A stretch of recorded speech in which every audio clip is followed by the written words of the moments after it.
Queridos irmãos, queridas irmãs, Bien-aimés frères, bien-aimées sœurs, bien-aimés amis, nous voici à un nouveau tutoriel de la nourriture quotidienne et nous sommes en train de conclure le livre 4 de cette série. Le titre du livre 4, c'est le plan du salut divin de notre bien-aimé frère Pedro Dong. Aujourd'hui, nous allons avoir une communion avec vous sur la semaine 4, qui est la généalogie du roi du royaume des cieux. Au début de la semaine, notre bien-aimé frère Pedro nous amène à voir dès le début de la création, dans Genèse chapitre 1, verset 2, qui dit ceci: la terre était informe et vide, il y avait des ténèbres sur la surface de l'abîme, et l'Esprit de Dieu se mouvait au-dessus des eaux. En fait, Dieu n'a pas créé la terre de cette manière, mais la terre est devenue informe et vide. Et ce qu'il y avait là, c'était une ambiance de ténèbres. Mais il y a quelque chose de très intéressant ici. L'Esprit de Dieu mouvait au-dessus des eaux. Donc même dans une situation comme celle-là, il ne faisait pas partie du plan de Dieu que la terre soit comme cela. C'était à cause de la rébellion de Satan. Nous savons que cela a apporté une série de désordres dans la terre créée par Dieu. Mais à partir du verset 3 jusqu'au verset 27,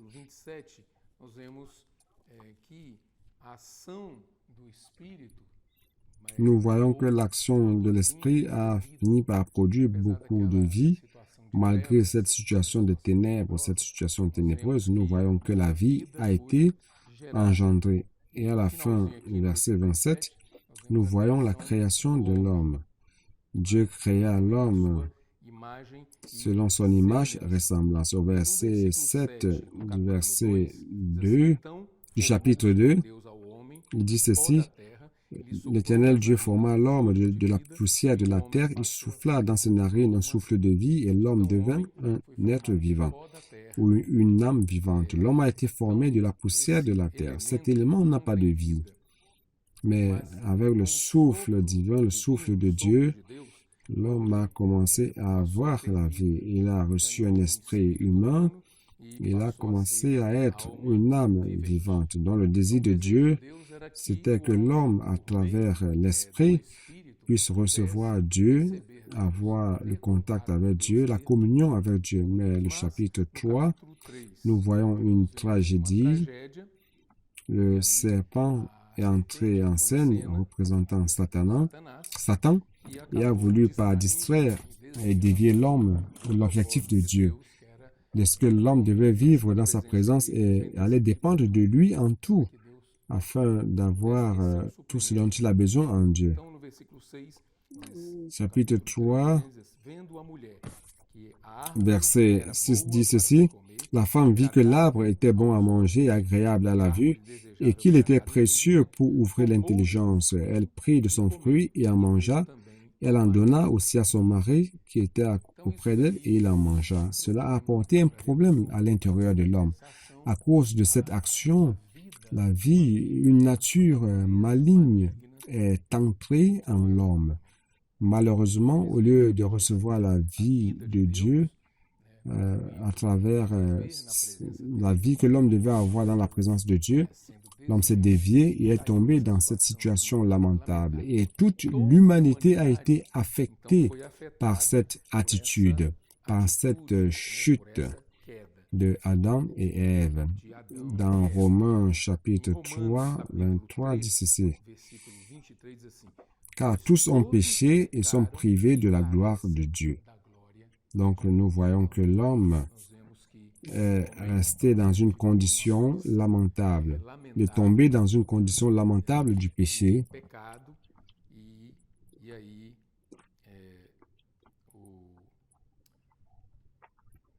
Il a fini par perdre la présence de Dieu, mais Dieu ne désiste pas de l'homme. Dieu n'abandonne jamais l'homme. abandona o homem. Et ici, E aqui,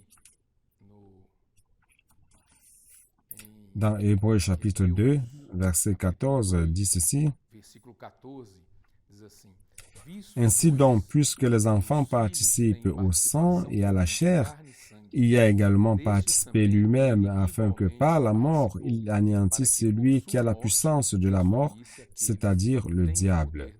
D'un côté, l'homme a été entravé par Adam, mais de l'autre côté, le Seigneur Jésus est venu pour délivrer l'homme de cette condition. Il a participé de la chair et du sang. On a vu cela à la deuxième semaine. Il y a un diagramme qui a été présenté dans la semaine 2, montrant que le Seigneur Jésus est venu avec l'apparence, avec le corps, mais il n'avait pas de péché. Il est venu justement pour nous délivrer du péché. Donc aujourd'hui, si je veux sortir de la situation des ténèbres du péché, j'ai besoin de me retourner vers le Seigneur. Dans Colossiens 2, 15, Colossiens, chapitre 2, il est bon de jeter un coup d'œil dans ce passage.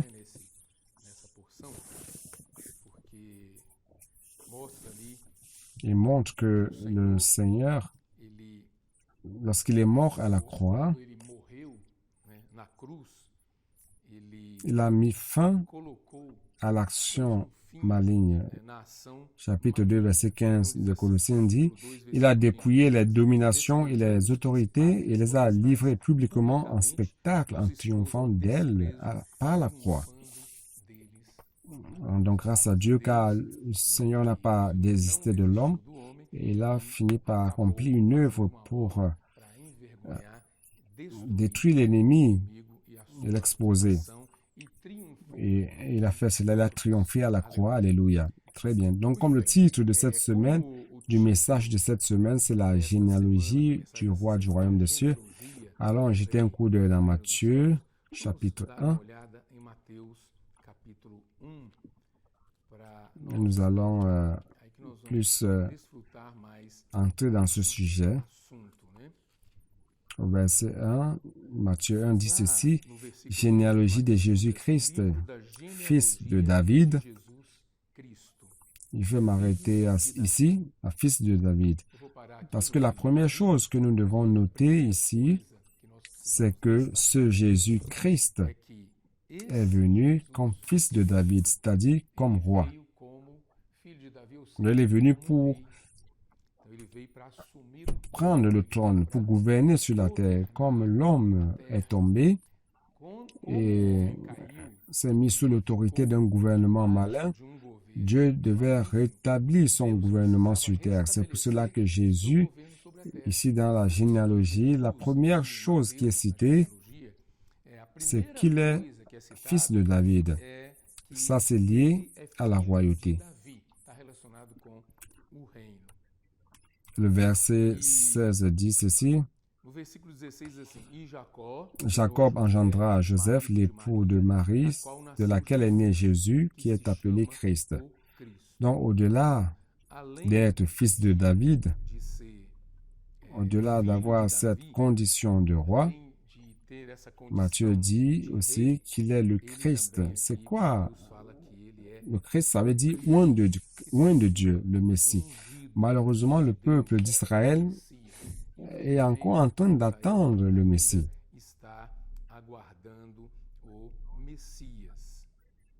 Mais nous savons qu'il est déjà venu. Et ici, nous expérimentons cela aujourd'hui dans la vie de l'Église. Grâce à Dieu, j'espère que tout le monde puisse avoir cette perception.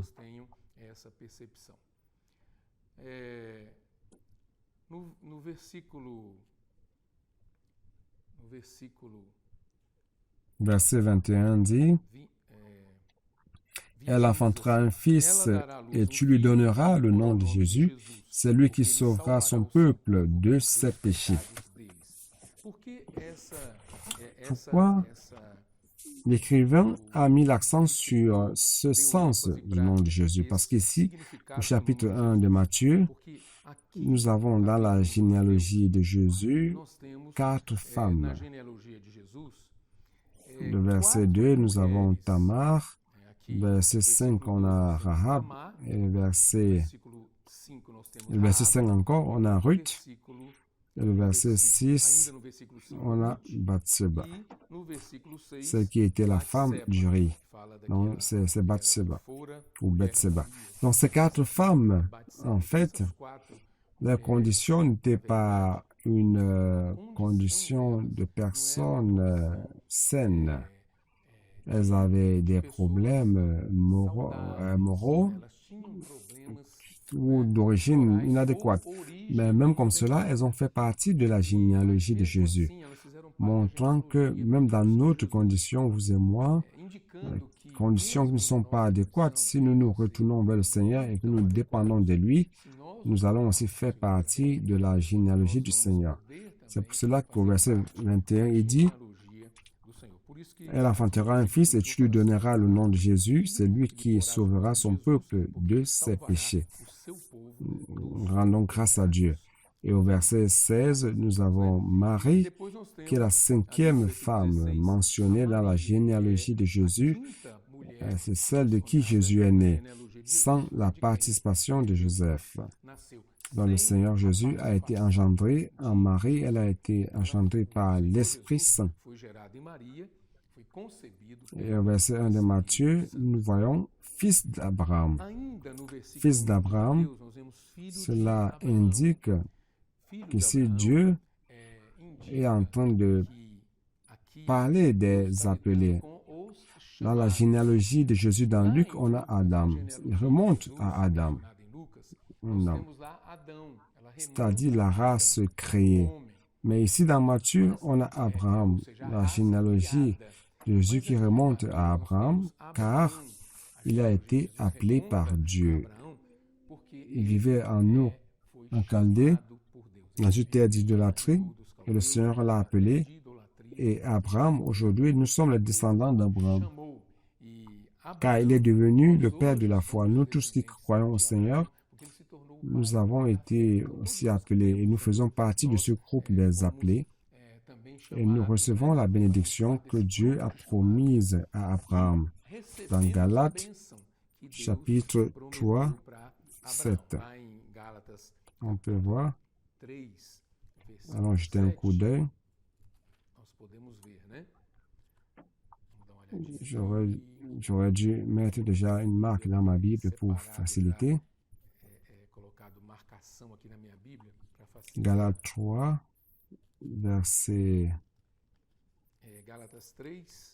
7 dit ceci. Reconnaissez donc que ce sont ceux qui ont la foi qui sont fils d'Abraham. Verset 9. De sorte que ceux qui croient sont bénis avec Abraham le croyant. Alléluia. Verset 14. Afin que la bénédiction d'Abraham eût pour les païens son accomplissement en Jésus-Christ et que nous ressuscions par la foi l'Esprit qui avait été promis. Nous rendons grâce à Dieu car nous faisons partie d'un groupe de personnes appelées l'Église. En fait, le sens du mot Église, c'est ecclésia, appelé hors du monde. Nous sommes sortis de l'empire des ténèbres et nous faisons partie du royaume du Fils de l'amour du Seigneur. Donc, cette race appelée a droit aux bénédictions du Seigneur. 1 Corinthiens 1, verset 9.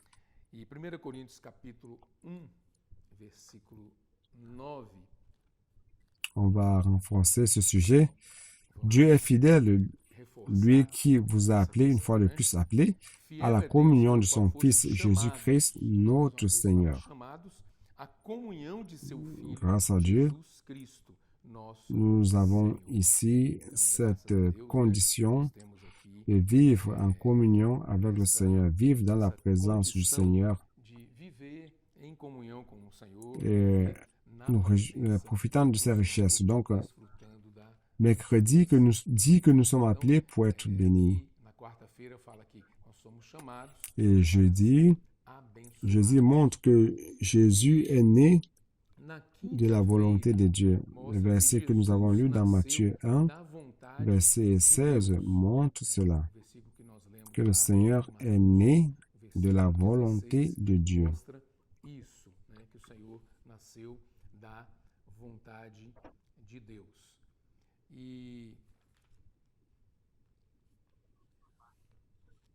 Ici, il y a une partie importante, montrant que le Seigneur devait traverser toute cette situation que nous avons mentionnée, de croix, de la souffrance, afin de traiter le problème de l'homme. Jésus devait passer par l'expérience de conception dans le ventre d'une femme. Il devait avoir une grande mission, sauver l'homme de la domination du péché comme homme. La loi donnée par Dieu à son peuple dans l'Ancien Testament n'a pas pu contenir la nature pécheresse de l'homme. Dans la naissance de Jésus, sa conception comme homme, c'était pour traiter de cela. Après, il a amené tout le péché à la croix, lorsqu'il est allé à la croix pour mourir.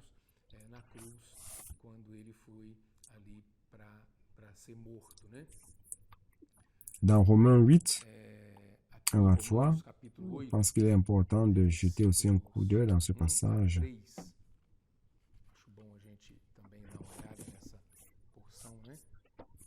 Il n'y a donc maintenant aucune condamnation pour ceux qui sont en Jésus-Christ. En effet, la loi de l'esprit de vie en Jésus-Christ marche affranchie de la loi du péché et de la mort. Car chose impossible à la loi, comme j'ai lu dans la nourriture quotidienne, car chose impossible à la loi, parce que la chair la rendait sans force, Dieu a condamné le péché dans la chair en envoyant à cause du péché son propre Fils dans une chair semblable à celle du péché.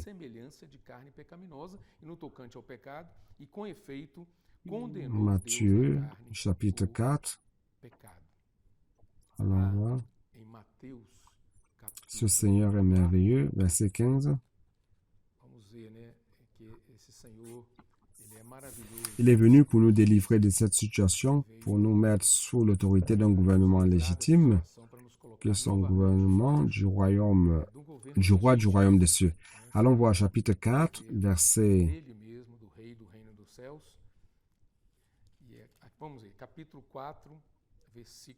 Allons lire à partir du verset 12. Jésus, ayant appris que Jean avait été livré, se retira dans la Galilée. Il quitta Nazareth et vint demeurer à Capernaum. Donc, le ministère du Seigneur, notre roi du royaume des cieux, a commencé à Capernaum. C'est situé près de Lama, dans le territoire de Zabulon et de Naphtali, afin que s'accomplisse ce qui a été annoncé par Isaïe, le prophète. Le peuple de Zabulon et de Naphtali, de la contrée voisine de la mer, du pays au-delà du Jourdain et de la Galilée des gentils. Ce peuple assis dans les ténèbres a vu une grande lumière. Et sur ceux qui étaient assis dans la région de l'ombre de la mort, la lumière s'est levée. Et à partir de là, Jésus a commencé à prêcher en disant « Repentez-vous, car le royaume des cieux est proche. » Donc, le Seigneur n'est pas venu apporter une religion aux personnes. La religion ne résout pas les problèmes de l'humanité. Il est venu comme lumière pour dissiper les ténèbres. Les ténèbres peuvent...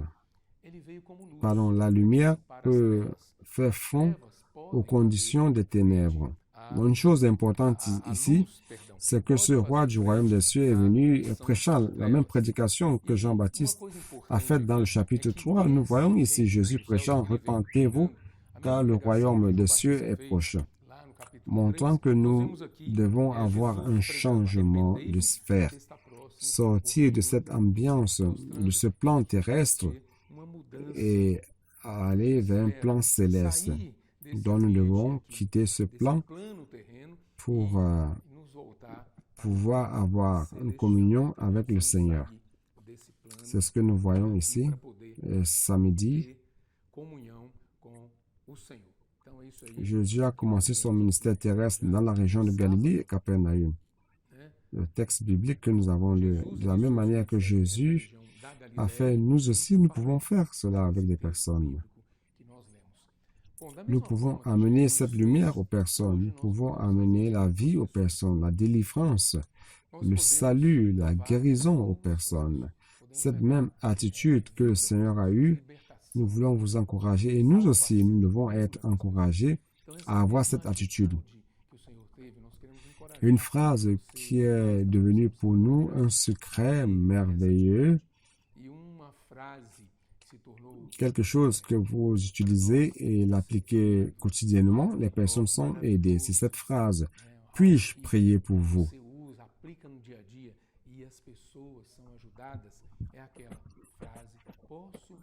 Tout comme nous avons eu l'opportunité de changer de sphère, de nous repentir et de vivre dans la présence du Seigneur, dans les régions célestes, nous devons aussi aider les personnes. Commençons par les personnes qui sont proches de nous, par les membres de la famille. Aidez-les. Allez vers vos voisins lorsque vous allez dans les rues ou que vous alliez. Profitez des opportunités pour apporter la lumière aux personnes. Qui, malheureusement, la grande majorité est dans la situation des ténèbres. Aidons les personnes à sortir de cette situation. Aidons les personnes à faire ce transfert. Donc, le roi est venu. Ici, dimanche, je voudrais vous lire cela, car c'est si précieux, cette portion, que je ne parviens pas à transmettre ces paroles de l'auteur. Je vais conclure ici en vous lisant cette portion du dimanche. Le roi est venu. Alléluia. Le roi. Ça, c'est la bonne nouvelle que nous devons annoncer aux personnes dans notre prédication de l'Évangile. Nous devons suivre l'exemple de Jésus. Lorsqu'il était physiquement sur terre, il ne restait pas dans un cabinet pour traiter des sujets avec son disciple ou dans les temples offrant un séminaire. Nous aimons beaucoup les conférences et essayant d'aider les personnes avec des paroles d'aide et amenant les personnes dans cette ambiance. Mais nous devons aller vers les personnes où qu'elles soient. Il marchait dans les rues, priant pour les personnes, transformant la vie de ceux qui croisaient son chemin. Voyons ce que Jésus a répondu à Jean-Baptiste. Lorsqu'il a envoyé ses disciples demander à Jésus s'il était réellement le roi, le Messie qu'on attendait, ou on devait encore en entendre un autre. Impressionnant que Jean-Baptiste puisse parvenir à ce point dans son expérience de douter que Jésus était le roi, qu'il était le Messie. C'était déjà clair pour lui avant même de naître.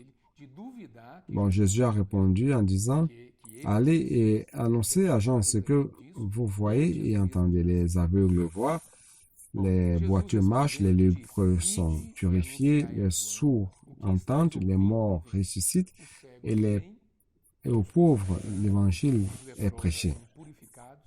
Et heureux ceux qui ne trouvent pas en moi un motif de chute. » Matthieu 11, 4 à 6. Jésus est venu pour sauver, pour guérir le peuple, pour apporter son autorité sur terre. Celui qui ne croit pas au roi du roi des cieux continue d'être boiteux, lépreux, sourd et mort. Mais lorsque quelqu'un croit en l'évangile du roi, il est immédiatement guéri.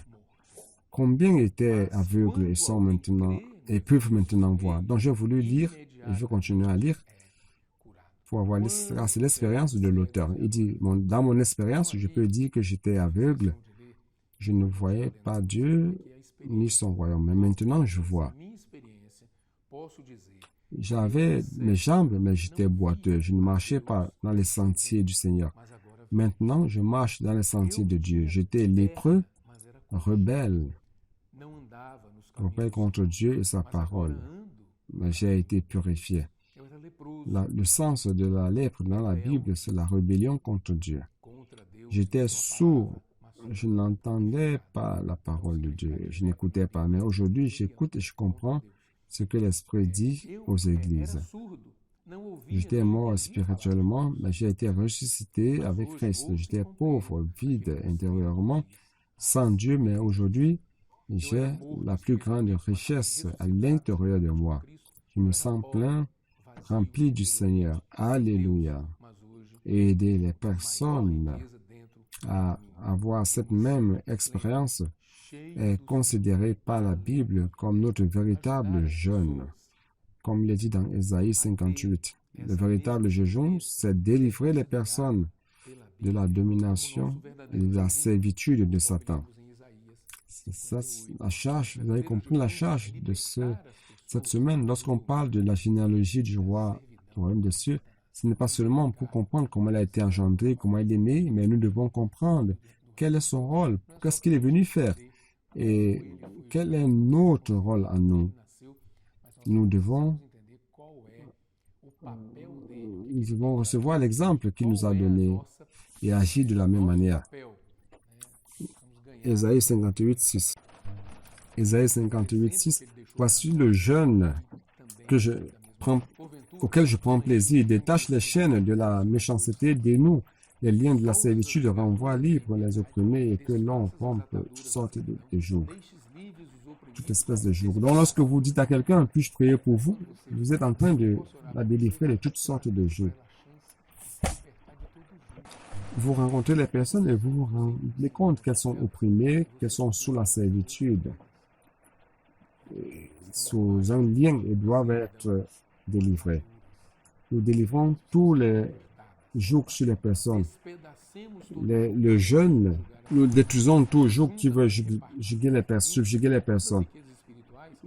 Repartir avec les affamés, toutes les richesses spirituelles que le Seigneur nous a données et les mettre dans les réseaux de soins, ceux qui se sentent abandonnés. Aujourd'hui, on a un réseau de soins, d'accueil et de soins pour ces personnes qui veulent avoir une vie avec Dieu, qui veulent avoir une expérience avec Dieu, qui veulent croître dans la vie avec le Seigneur, qui veulent développer leur salut. Donc, ces réseaux de soins, dans ces réseaux, nous avons l'opportunité de prendre soin des personnes adéquates, du manière adéquate. Vous êtes maintenant satisfait par l'aliment le pain que Dieu vous donne à travers cette parole. Alors, partagez ce pain avec ceux qui sont dans les rues. Peut-être que vous écoutez le tutoriel et vous êtes satisfait. Vous allez dans et qui partage, vous allez dans la réunion de l'église, vous recevez et vous vous sentez satisfait. Tout aliment que Dieu nous donne, c'est pour que nous le partagions avec les affamés. Donc maintenant, vous devez partager ce pain avec ceux qui sont dans les rues. N'ayez pas peur, les personnes qui passent près de vous. Ayez le courage et dites, puis-je prier pour vous? Laissez échapper cette phrase de votre bouche. Vous pouvez être timide, vous pouvez ne pas avoir le courage, mais si vous laissez échapper cela, vous serez courageux. Ne vous cachez pas aux yeux des personnes, ainsi s'accomplira ce qui est écrit. Alors, ta lumière poindra comme l'aurore et ta guérison gênera promptement. Ésaïe 58, 8. Nous sommes guéris lorsque nous sortons pour partager notre pain. Parfois, vous pouvez vous dire, je sors pour prêcher l'évangile. C'est comme un fardeau pour vous. En fait, c'est une délivrance quand nous sortons pour prêcher l'évangile du royaume aux personnes, pour aider à délivrer les personnes de l'esclavage du péché. Ainsi s'accomplira ce qui est écrit. Alors ta lumière poindra comme l'aurore et ta guérison gênera promptement. Nous sommes guéris lorsque nous sortons pour partager notre pain. Vous avez des problèmes dans le mariage, allez dans les rues, priez pour les personnes. J'ai trouvé cela très riche. Vous avez des problèmes psychologiques, d'anxiété, des préoccupations qui ne s'arrêtent pas. Je vous encourage à pratiquer ce jeûne. Certainement, vous serez guéris. Vous croyez en cela? Vous pouvez croire que ceci, c'est Dieu qui nous a donné cette promesse. Et c'est Dieu qui va nous soutenir. Notre guérison germera promptement, sans tarder. Croyez en cela. Quand nous pratiquons ce jeûne, la gloire du Seigneur gardera notre maison et notre famille. Notre travail, c'est-à-dire, sera notre avant-garde, notre arrière-garde. Et il promet, écoutez notre prière. Continuons à lire Isaïe 58, verset 8b à 11. Nos fils et petits-fils, ceux qui en ont déjà, tous ceux qui sont autour de nous seront bénis. Nous suivons le modèle laissé par le roi du royaume des cieux ici sur terre. Il n'est pas resté assis sur le trône, il allait dans les rues. Cette commission, nous l'avons reçue de lui, Matthieu 28, verset 18 à 20. Toute autorité m'a été donnée, lui a été donnée. Sortons, prêchons l'évangile, baptisons les personnes et amenons-les dans les réseaux de soins et leur enseignant à demeurer dans la sphère céleste. Établissons le royaume des cieux et expulsez Satan de la terre. Loué soit le Seigneur. J'avais à lire cela pour vous car cela m'a beaucoup touché. J'ai été impressionné par ces paroles. Et pour traduire cela en mes propres paroles, peut-être que je n'aurai pas la capacité et tant de puissance de faire cela. J'espère que vous avez été aidés. Que Dieu vous bénisse.